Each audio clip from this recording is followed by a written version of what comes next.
This woman pays $789.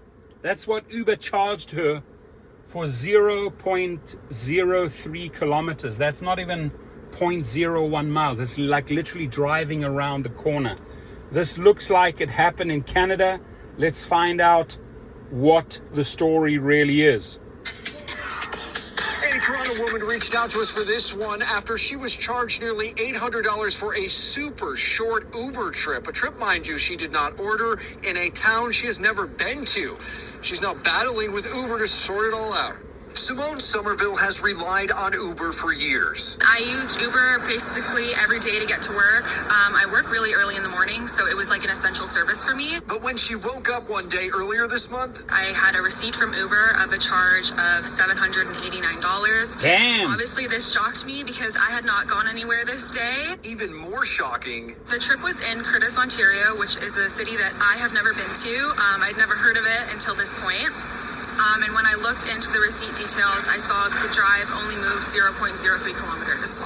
and there was a hefty tip on there as well. Yes, it was, of $157. Somerville immediately contacted Uber. They asked me for some screenshots and some details, which I sent them over. I then received a response where they were blaming me for this charge, saying that I must have given my password to somebody or a family member had access to my account and that they were not going to look into it further.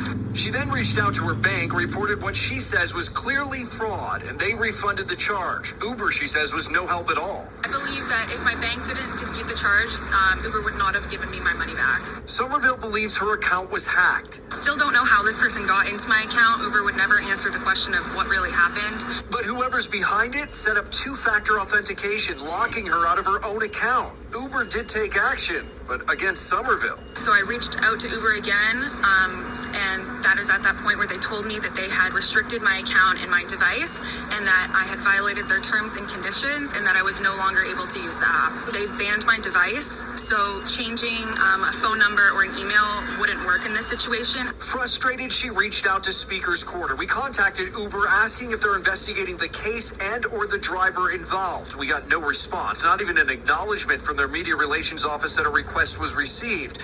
Uber does recommend riders set up two-factor authentication to combat fraud. Somerville admits she did not do that. Even so, she says she expected better from a service she has relied on for years. I would say to them that their response was completely unacceptable. It was unprofessional, and if this is how they treat their loyal customers, they don't deserve to have customers at all. As always, if you have an issue, story, or question you'd like us to look into, reach out. I mean, great coverage there, and she's right? You don't deserve a customer if you treat a customer like shit, Dara Khosrowshahi. They couldn't even answer the media inquiry, and now this blows up. This is the problem with Uber and with their PR. This is the problem, let me tell you. They don't confront and fix the issue. This could have been solved so quickly and it just wouldn't have been blown out in the press. Now, I'm making a video. Everyone else is making a video.